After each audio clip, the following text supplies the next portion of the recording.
Now Naomi had a relative on her husband's side, a man of standing from the clan of Elimelech, whose name was Boaz. And Ruth the Moabite said to Naomi, "Let me go to the fields and pick up the leftover grain behind anyone in whose eyes I find favor."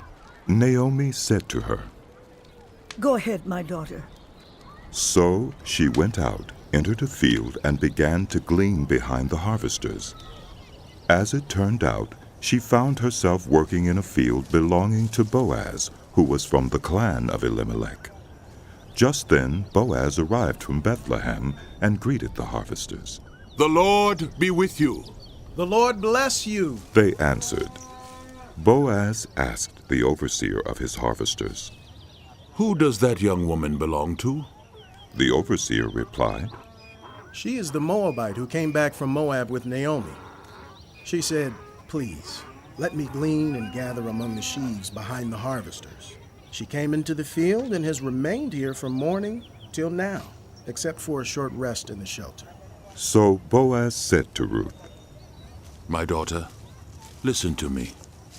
Don't go and glean in another field, and don't go away from here. Stay here with the women who work for me. Watch the field where the harvesters are working, and follow along after the women. I have told the men not to lay a hand on you. And whenever you are thirsty, go and get a drink from the water jars the men have filled." At this she bowed down with her face to the ground. She asked him, "Why have I found such favor in your eyes that you notice me, a foreigner?" Boaz replied, "I've been told all about what you have done for your mother-in-law since the death of your husband. How you left your father and mother and your homeland and came to live with a people you did not know before. May the Lord repay you for what you have done. May you be richly rewarded by the Lord, the God of Israel, under whose wings you have come to take refuge." May I continue to find favor in your eyes, my lord.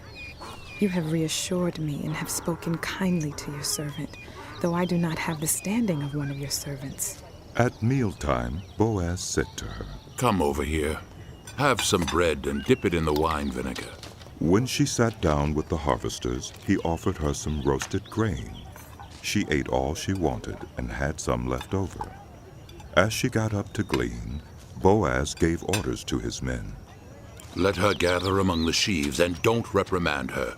Even pull out some stalks for her from the bundles and leave them for her to pick up, and don't rebuke her." So Ruth gleaned in the field until evening. Then she threshed the barley she had gathered, and it amounted to about an ephah. She carried it back to town, and her mother-in-law saw how much she had gathered. Ruth also brought out and gave her what she had left over after she had eaten enough. Her mother-in-law asked her, "Where did you glean today? Where did you work? Blessed be the man who took notice of you." Then Ruth told her mother-in-law about the one at whose place she had been working. "The name of the man I worked with today is Boaz." She said. "The Lord bless him. Naomi said to her daughter-in-law, He has not stopped showing his kindness to the living and the dead." She added. "That man is our close relative. He is one of our family guardians." Then Ruth the Moabite said, He even said to me, "Stay with my workers until they finish harvesting all my grain." Naomi said to Ruth, her daughter-in-law, "It will be good for you, my daughter, to go with the women who work for him, because in someone else's field you might be harmed." So Ruth stayed close to the women of Boaz to glean until the barley and wheat harvests were finished, and she lived with her mother-in-law.